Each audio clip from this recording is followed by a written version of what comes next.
आधीच्याच एपिसोडमध्ये आपण लिपस्टिक इफेक्टबद्दल ऐकलं. आय होप तो एपिसोड थोडा वेगळा वाटला असेल आणि आवडला देखील असेल. आजचा विषय देखील असाच आहे.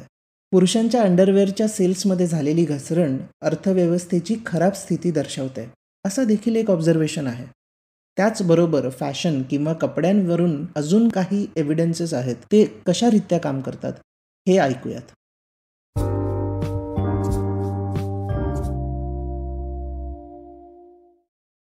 US फेडरल रिझर्व्हचे माजी गव्हर्नर ॲलन ग्रीन्सपॅन हे रिसेशन आहे की नाही हे जाणून घेण्यासाठी कायम पुरुषांच्या अंडरवेअरच्या सेल्सचा ट्रेंड ट्रॅक करायचे.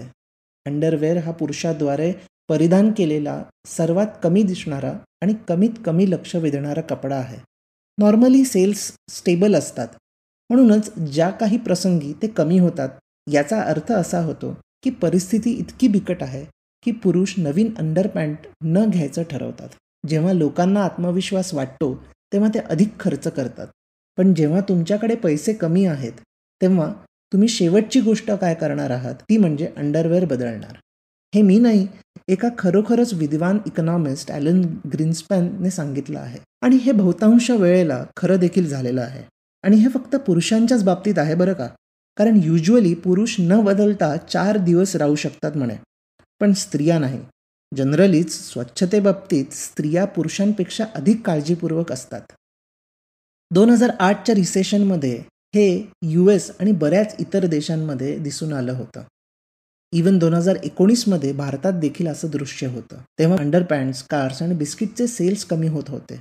डेफिनेशनप्रमाणे आपल्याकडे तेव्हा मंदी नव्हती, पण परिस्थिती थोडी चिंताग्रस्त नक्कीच होती. पण 2020मध्ये कोविडनंतर बेसिक नेसेसिटीज, हेल्थ आणि हायजीनच्या कॉन्सेप्ट्स बदलल्या गेल्यामुळे आपल्याला अंडरवेअर सेल्स कमी होताना दिसले नाहीत. खरं तर कोविडनंतर सेल्स वाढलेच आणि हे जगभरातच सगळीकडे. याचं कारण असं की तेव्हा हेल्थ, हायजीन आणि स्वच्छतेबाबतीत जागरूकता खूप निर्माण झाली आणि म्हणून अंडरवेअरला एक सेल्फ केअर प्रोडक्टप्रमाणे लोक ट्रीट करायला लागले. अजून एक अशाच प्रकारचा इंडिकेटर आहे, तो म्हणजे हेमलाईन इंडेक्स. हिस्टॉरिकली स्कर्टच्या लेंथ किंवा लांबीवरून इकॉनॉमिक कंडिशन समजली जाते. हल्ली अशा प्रकारचा स्कर्ट वापरत नसल्याने सध्या त्यावरून आपल्याला काहीच कळत नाही. नॉर्मली त्या स्कर्टची लेंथ ही फुल असते, पण इकॉनॉमिस्ट्स आणि फॅशन एक्सपर्ट्सना हे आढळून आलं की जेव्हा जेव्हा इकॉनॉमिक कंडिशन खराब होते तेव्हा तेव्हा स्कर्टची लांबी सुद्धा कमी होते. त्यांची लांबी 1930मधल्या ग्रेट डिप्रेशनच्या आधी जास्त होती आणि नंतर डिप्रेशनमध्ये ती कमी झाली. 1960sमध्ये जेव्हा आर्थिक तेजी सुरू होती तेव्हा पुन्हा स्कर्ट्सची लेंथ वाढली आणि परत 1970मध्ये मंदीच्या वेळेस कमी झाली. तर असं का झालं याचं कारण श्रिंकफ्लेशनमधल्या आपल्या एपिसोडमध्ये आपल्याला मिळू शकतं. आर्थिक तणावामध्ये जेव्हा जास्त पैसे खर्च करायचे नसतात तेव्हा मॅन्युफॅक्चरर्स त्यांच्या प्रोडक्ट्सची कॉस्ट ऑफ प्रोडक्शन कमी करतात. स्कर्ट्सचे मॅन्युफॅक्चरर्स त्याच लॉजिकने लेंथ कमी करतात, कारण कमी कापडामध्ये काहीसा सिमिलर स्कर्ट आपल्याला घालता यावा म्हणून. अशाच प्रकारे ड्राय क्लिनिंग इंडेक्स देखील आहे.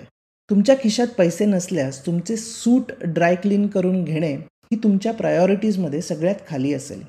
रटगर्स बिझनेस स्कूलचे प्रोफेसर फारुख लंगडाना यांनी ड्राय क्लिनिंग इंडेक्सची कल्पना केली होती, ज्यांचा असा विश्वास होता की ड्राय क्लिनरने केलेला बिझनेस हे सूचित करेल की किती लोक नोकरीच्या इंटरव्ह्यूला जाण्यासाठी त्यांचे सूट साफ करून काम शोधत आहेत. त्याचप्रमाणे बेरोजगारी दर वाढल्यामुळे मंदीच्या काळात ड्राय क्लिनिंगची आवश्यकता कमी होते. कोविड-19 लॉकडाऊनमुळे अनेक ड्राय क्लिनिंग ठिकाणे बंद झाली, त्यामुळे विक्री आणखीन कमी झाली. पण ह्यात एक छोटासा फ्लॉ आहे सध्याच्या वर्क फ्रॉम होम युगात. तो म्हणजे वर्क फ्रॉम होममुळे ड्राय क्लिनिंगची आवश्यकता देखील मोठ्या प्रमाणात कमी झाली होती. सो कसे वाटले हे 2 एपिसोड्स, आजचा आणि लिपस्टिक्सचा? कोण म्हणालं की इकॉनॉमिक्स बोरिंग आहे? There is enough spice in it. आता तरी तुम्हाला इकॉनॉमिक्स या विषयाकडे बघण्याचा वेगळा दृष्टिकोन मिळाला आहे का? थोडा तरी हा विषय इंटरेस्टिंग वाटतोय का? तुम्हाला जरी माझा पॉडकास्ट आवडत असेल तर फक्त स्वतः ऐकू नका, दुसऱ्यांना देखील ऐकवा. या पॉडकास्ट थ्रू मला काहीच पैसे मिळत नाहीत, पण समाधान खूप मिळतं. This is my labour of love. पण त्याचं चीज तेव्हाच होईल जेव्हा तुम्ही बऱ्याच लोकांपर्यंत हा पॉडकास्ट व्हायरल कराल. आत्तापर्यंत बऱ्यापैकी व्हरायटी झाली आहे. सो तुम्हाला जो एपिसोड वाटतो एखाद्या फ्रेंडला किंवा रिलेटिव्हला आवडेल तर तो त्यांना नक्कीच ऐकवा. आणि सगळीकडे शेअर करा. फक्त ट्विटर किंवा फेसबुकवर नव्हे, रोज जसं व्हॉट्सॲपवर फॅमिली ग्रुप्समध्ये गुड मॉर्निंग विश करता, उद्या सकाळी कोणता तरी एक एपिसोड पोस्ट करून गुड मॉर्निंग विश करा. थँक्यू.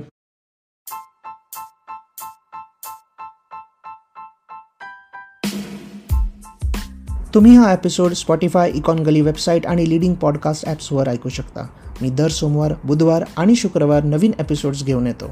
तुमचा फीडबॅक आणि सजेशन्स शो नोट्समध्ये दिलेल्या माझ्या ब्लॉग, लिंक्डइन किंवा ट्विटर अकाउंट्सवरून मला नक्की कळवा.